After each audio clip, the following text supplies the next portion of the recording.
sis! Welcome back to our channel, ang inyong kasis, Gwen Angel. For today's video mga kasis, so ayan na. Andito na po yung ating DETEC. Ayan. So umorder po ako ng 6 na 1cc na DETEC. Ayan. Kasi nga po mga kasis, meron kaming mga 9 cats dito. And then meron po kaming mga dogs, Shih Tzu, isa dito sa sala. And then umorder din po ako ng 2cc. Ayan. Paano naman sa aming mga dalawang kuya na si Bruno at si Chi, andun po sila sa kusina. Doon po talaga sila nag-stay hanggang dito sa hallway ng second floor. And then yung aming mga Shih Tzu, andito siya sa sala. And then yung aming mga cats nasa third floor po. So, ang pagkakaalam ko, ang 2cc ay para sa 10 kilos above. Dahil yung aming mga kuya dogs ay medyo malalaki. Yan. Habang si Gustavo ay nasa 8 kilos siya, so pwede na sa kanya yung 1cc. Ayan. So itong bottle na to, for kanya na talaga. And then mga kasis, meron pa tayong 5 1cc. So ito naman sa mga cats ko, kasi ang 1cc, pwede sa cats na 3 kilos to 3.5 kilos. Dahil ang mga cats ko naman ay nagtitimbang ng 3 kilo to 3.5 o 3.8 kilos. So, sa isang 1cc sa aking mga cats, dalawa na po sila makaka-avail nitong DETEC. So, bali, share na sila dito sa isang 1cc sa dalawang cat. And then, dahil nga, siyam yung cat ko, so, yung 5 1cc,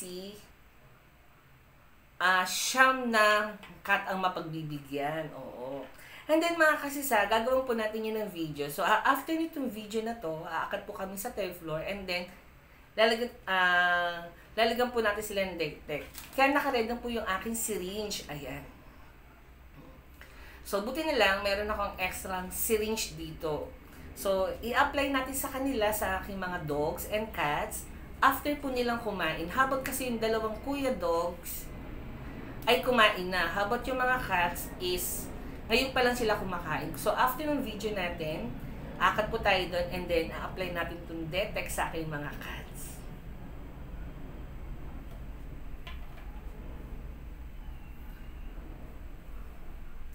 So, yun na nga mga kasis, nakita nyo, diba?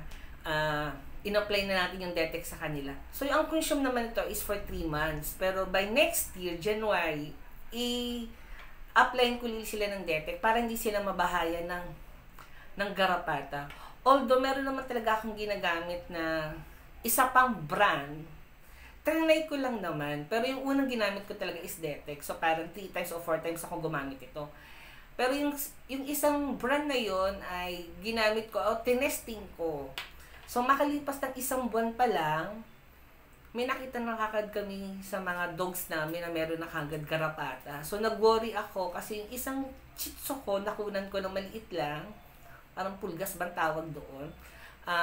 Nakakita ko ng isa sa may tenga, tapos yung isa sa katawan. Although yung isa tenga patay na, yung sa katawan is medyo buhay pa. Kaya ako naman nalaman kasi every night nga, nagwo-works kami ng mga dogs namin. Habang doon sa isang kuya dogs, nakitaan ng 3 o 4 na garapata. Buti na lang, nakita ng pinsan ko, andun sila sa labas. Kaya bumalik uli kami sa DETEC. So, mura nga yung isang items na yon, pero sa tingin ko naman hindi kaya sa mga dogs ko. Kaya, in-avoid ko na, hindi na ako order ng ganun. Mura siya, pero may ng klase. How about to? Medyo mahal ng konti, pero okay lang. And then mga kasisa, in-unbox ko po yan, ayan. So ngayon ko lang talaga siya ma-apply sa mga cats ko. So yun lang mga kasis, maraming salamat at sinamahan nyo ako dito sa ating DETEC. Sure na DETEC para sa ating mga fur babies. So don't forget to like and subscribe.